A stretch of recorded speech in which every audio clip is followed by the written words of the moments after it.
हम आते हैं 80% में। अब ये 80% जो हिंदुस्तान की पॉपुलेशन है, ये गरीबी रेखा और उसके आसपास रन कर रही है। समझ आ रही है मेरी बात को? ये वो लोग हैं जो अपनी जिंदगी में किसी भी काम को जब शुरू करते हैं तो उससे पहले राय ले लेते हैं। दूसरा आश्चर्य की बात ये है कि ये किसी चीज को जब खरीदते हैं तो खरीदने से पहले अपने परिवार में चर्चा करते हैं। कारण क्या है कि इनका बजट ना बिगड़ जाए, उस पर हम डिस्कस करेंगे आगे। इनको 3 कैटेगरी में बांट दिया गया है। कितनी कैटेगरी में? Number 1 category, number 2 category, number 3 category.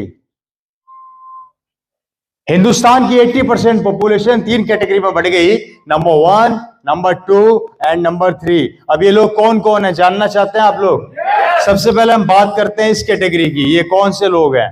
ये कौन है जो हमारी नंबर 1 कैटेगरी में आते हैं? ये कौन से प्राणी हैं जो इस कैटेगरी में काउंट किए जाते हैं? और अगर यहां पर बैठे हैं तो मैं जब अपनी बात खत्म करूं तो ईमानदारी से हाथ खड़ा कर देना कि हम इस कैटेगरी में आते हैं।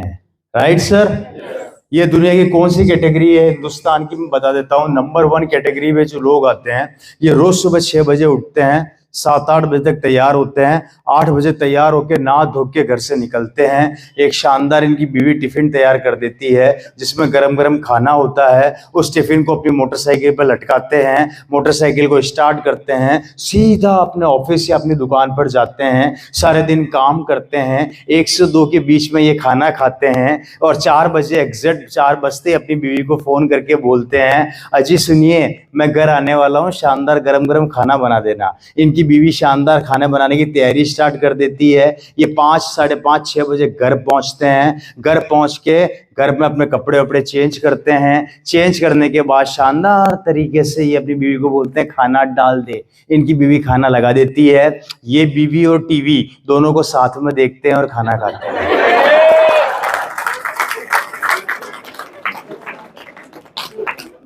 बिल्कुल सही सर, यही होता है। नहीं होता? यही है सर। कोई बात, आपके घर में नहीं होता होगा। 20 साल 25 साल से यही परंपरा इनके घर की चलती आ रही है। इनके महीने की सैलरी होती है 25 से 30 हजार रुपया। ये 25 से 30 हजार रुपए की सैलरी के अंदर अपनी जिंदगी का पूरा टाइम निकाल देते हैं। इससे बड़े इनके कोई सपने नहीं होते, कोई बड़े ख्वाब नहीं होते। ख्वाब देखना चाहते हैं पर ख्वाबों को पूरा नहीं करते। बड़ा करना चाहते हैं पर बड़ा कर नहीं पाते क्योंकि ये सेटिस्फाई हो जाते हैं अपनी उसी काम से, अपनी उस जॉब से। सही कह रहा हूँ गलत कह रहा हूँ? अगर इनका बेटा इनको ये बोलते पापा मोटरसाइकिल दिला दो तो गाल पर मिलती मोटरसाइकिल ये ले।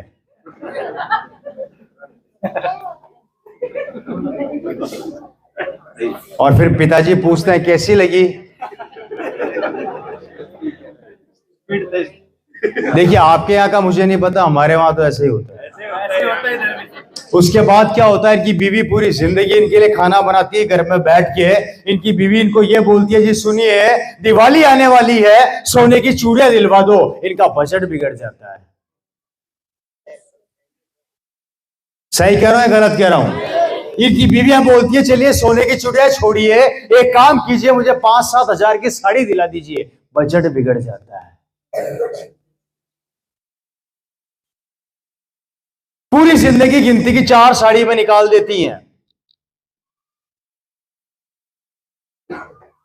और पिता अपने बेटे को सिखाता है कि बेटा तुझे भी नौकर बनना है। फर्क इतना है कि मैं 30 हजार का नौकर हूं, तुझे 50 हजार का बनना है, पर बनना नौकर है।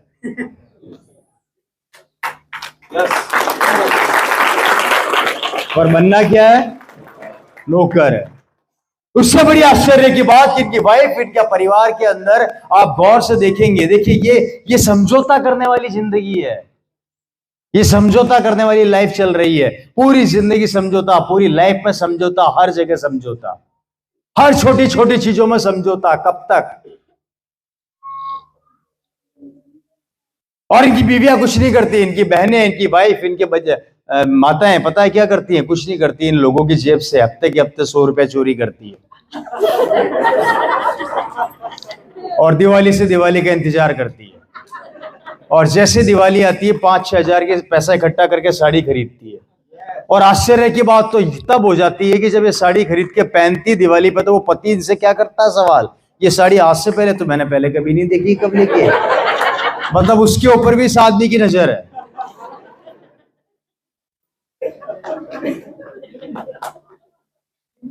पूरी लाइफ मेहनत करने के बाद गुड़गांव के बाहर जाके दलाल को बोलते हैं, दलाल साहब एक छोटा सा प्लॉट बताइए।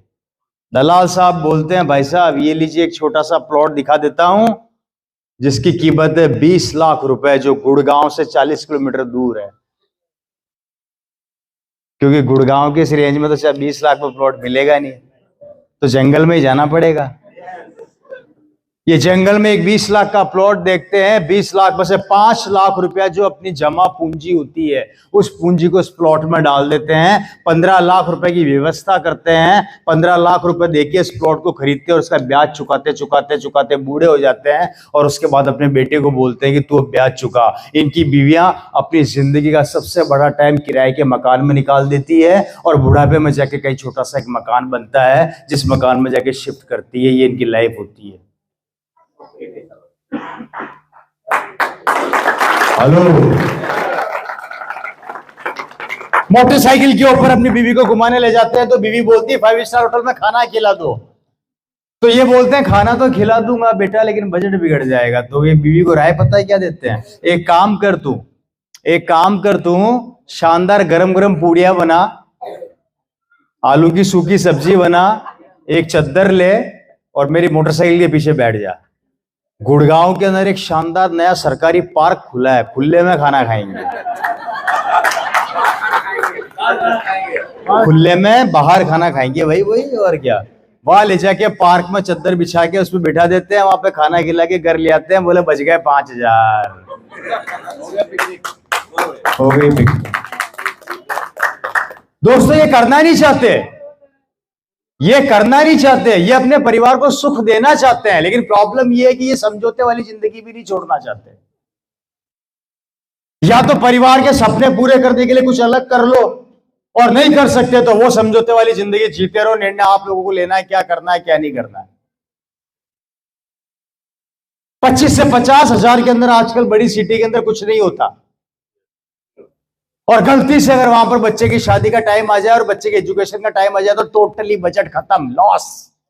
मैंने तो कई बहन बेटियों को देखा है, ये हमारी माताएं, हमारी बहनें अपने बच्चों को पढ़ाने के लिए क्या करती हैं आप जानना चाहते हैं? कड़वा सत्य सुनना चाहते हैं? ये अपनी जिंदगी की बहुत बड़ी पूंजी जो इकट्ठा करती है ना, अपने बेटे की एजुकेशन या बेटी की पढ़ाई में लगा देती है, अपने सपनों से समझौता करके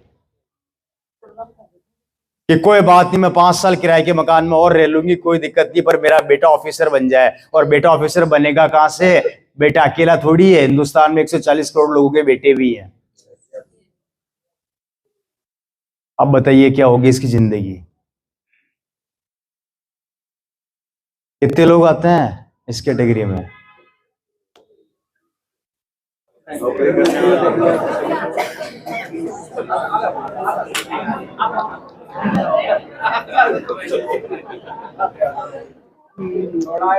कोई बात नहीं, जिन्होंने हाथ खड़े नहीं किए कोई बात नहीं, अंदर तो सब समझ रहे हैं,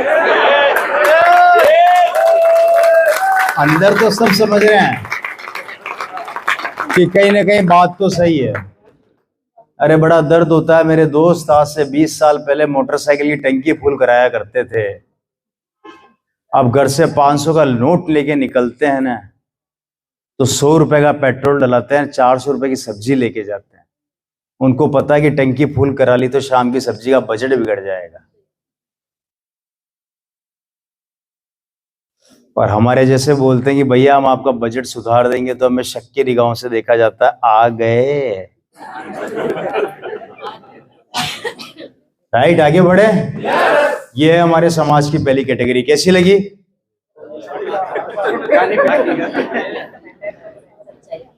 कैसी लगी यार? मुझे लगता है आप लोग बोर हो रहे हैं शायद। देखिए मैं थोड़ा जॉली मोड में मीटिंग कर रहा हूँ, हंसते मुस्कुराते आप लोगों को समझाने का प्रयास कर रहा हूँ। सीरियस भी कर सकता हूँ बहुत ज्यादा, लेकिन करना नहीं चाहता, क्योंकि हमारे बिजनेस में सीरियस हम करते नहीं, हंसते हंसते बिजनेस को डेवलप कर देते हैं। राइट, आगे बढ़े। सेकंड कैटेगरी कौन सी है? That's called a youngsters. ये हमारे यंगस्टर्स हैं। ये हमारे समाज की सेकंड कैटेगरी है, जो 25 साल से लेके 35 साल के बीच की होती है। और आपको बता दूं ये कैटेगरी कहां पर है, ये कैटेगरी पूरे हिंदुस्तान में पाई जाती है। इस कैटेगरी की सबसे बड़ी क्वालिटी क्या होती है दोस्तों, 25 से 35 साल के ये हमारे युवा लड़के लड़कियां होते हैं जो अपनी एजुकेशन कंप्लीट करने के बाद, अपनी पढ़ाई कंप्लीट करने के बाद जब इनको काम नहीं मिलता तो ये क्या करते हैं, ये रोज सुबह उठ के तैयार होकर घर से निकलते हैं अपनी अपनी मोटरसाइकिलें लेके। ये अकेले नहीं होते, इनकी गैंग होती है, ये पूरी गैंग निकलती है और गैंग निकल के आपको दो जगह पाई जाती है कैटेगरी, या तो चाय की दुकान पे या पान की थड़ी पे। वहां बैठे बैठे सारे दिन अपने समय को खत्म करते हैं, फालतू गप्पे मारते हैं, 1 से 2 के बीच में घर पे आके खाना खाते हैं, उसके बाद वापस शाम को निकल जाते हैं और सारे दिन घूमते फिरेंगे। आपको कुछ इनका काम नहीं होता।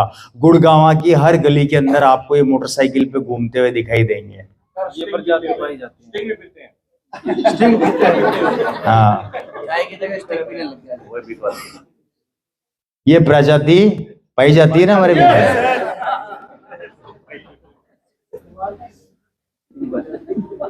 ये करना बहुत कुछ चाहते हैं लेकिन कर इसलिए नहीं पाते क्योंकि जब भी ये काम ढूंढने जाते हैं इनको काम मिलता नहीं है।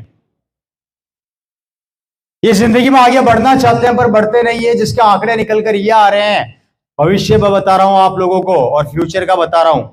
हिंदुस्तान का सबसे ज्यादा यंगस्टर पूरे वर्ल्ड में हिंदुस्तान में पाया जाता है, सबसे ज्यादा यंग, सबसे ज्यादा युवा पूरे वर्ल्ड में इंडिया के अंदर पाए जाते हैं। और आपको बताते हुए मुझे बड़ा दुख भी हो रहा है और आश्चर्य भी हो रहा है कि हमारे देश का जो 80% यंगस्टर आज की तारीख में जो यंग है, जो एजुकेशन लेने के बाद, उसमें से 10% यंगस्टर आज की तारीख में डिप्रेशन का शिकार हो चुके हैं और उन 10% का 8% आज की तारीख में आत्महत्या कर रहे हैं कमरे के अंदर फांसी लगाकर। और ये हमारे आंकड़े बोलते हैं देश के जो अभी के हैं, और 2030 में ये आंकड़े तेजी से बढ़ते जा रहे हैं। हमारा आने वाली जनरेशन अंदर से खोखली होती जा रही है। ये घर जाते हैं और इनके पिताजी इनके साथ क्या सलूक करते हैं वो भी बता देता हूँ। ये जब शाम को घर जाते हैं तो इनके पिताजी इनको बोलते हैं बेटा 2 पैसा कमा के ला, नौकरी कर, मैं कब तक तेरे को खिलाऊंगा बिठा के। तो बेटा बोलता पापा काम कहाँ से लाऊं, काम तो खूब करना चाहता हूँ पर काम मिलता नहीं है। और 6 महीने बाद यही बेटा अपने पिता का दुश्मन बन जाता है और पिता बेटे का दुश्मन बन जाता है। दोनों को एक दूसरे को ऐसे घूर घूर के देखते हैं। सही कह रहा हूं गलत कह रहा हूं? और 6 महीने बाद जब इसको काम नहीं मिलता तो इनका बेटा डिप्रेशन में आता है और डिप्रेशन में जाने के बाद फिर ये चाय की दुकान छोड़ता है, पान की थड़ी को छोड़ देता है और ये पाया जाता है उसके बाद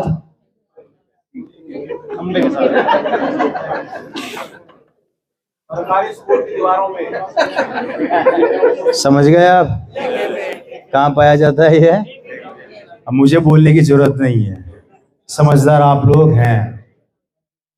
और उसके बाद इसको घर में गालियां पड़ना स्टार्ट होती है। गालियां खा खा के ये हो जाता है ढीठ। ढीठ समझते हैं? जिसको कोई फर्क ना पड़े, ये पत्थर की तरह हो जाता है, इसे कोई फर्क नहीं पड़ता और ये अपनी जिंदगी के अंदर वैसे ही अपनी लाइफ को खत्म कर देता है। और हमारे आने वाले बच्चे आज इस कैटेगरी में शामिल हो रहे हैं। अगर आप चाहते हैं कि आपका बेटा इस कैटेगरी में आए, आप चाहते हैं कि आपका बच्चा ऐसी जिंदगी जिए, तो मैं खुद कहता हूं कि जैसी चल रही है चलते रहना देना। और आप चाहते हैं कि नहीं मेरा बेटा कुछ अलग और बड़ा करे, तो निर्णय आज आप लोगों को लेना पड़ेगा। बात समझ आ रही है? समझ में आ रही है दोस्तों? ये है हमारे समाज की सेकंड कैटेगरी। मैं सिर्फ यही कहना चाहूंगा कि हमारे युवाओं को खत्म मत करो यार, मत करो उन लड़के लड़कियों को खत्म, क्योंकि मैंने दिल्ली में बहुत से ऐसे लड़के लड़कियों को बर्बाद होते हुए देखा है। मैंने बहुत से ऐसे बच्चों की जिंदगियां तबाह होते देखी जो आज ऐसी ऐसी चीजों का शिकार हो चुके हैं कि मुझे बोलने की जरूरत नहीं है। और आप सब अपने दिल में अच्छे से जानते हैं कि ये कहाँ हो रहा है, किस जगह पे हो रहा है और हमारा बच्चा क्या कर रहा है, हम सब जानते हैं। लेकिन चाहकर भी आप हमारे बच्चों को नहीं सुधार पा रहे क्योंकि उसको माहौल नहीं मिल रहा। क्लियर हो रही है मेरी बात? अब इस प्रजाति में कौन कौन आते हैं?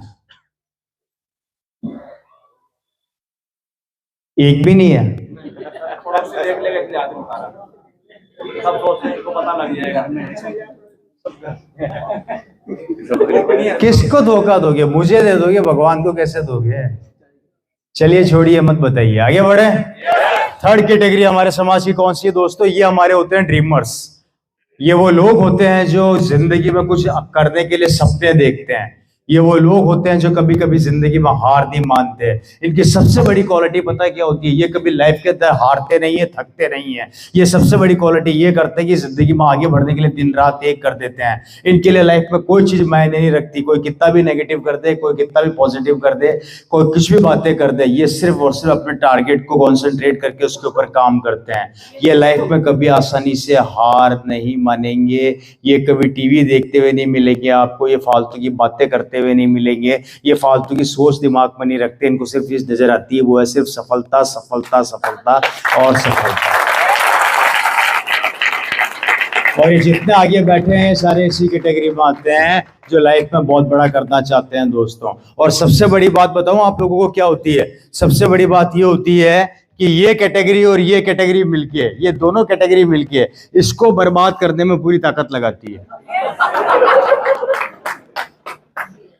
किसको बर्बाद करने में?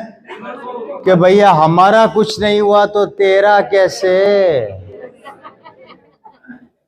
हो ही नहीं सकता।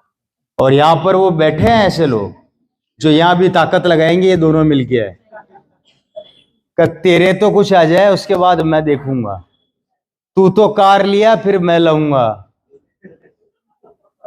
तेरा चेक तो 1 लाख का हो जाए फिर मेरा आएगा, राइट? तो ये दोनों लोग मिलके इसको गिराने की कोशिश करते हैं, पर ये हार मानने वालों में से इस कैटेगरी में कौन कौन आते हैं?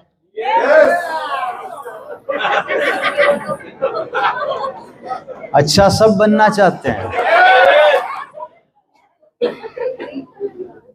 अपने दिल पे हाथ रख के बोलो भैया कि कौन सी कैटेगरी में आते हो, मेरे से झूठ मत बोलो, राइट? आगे बढ़े।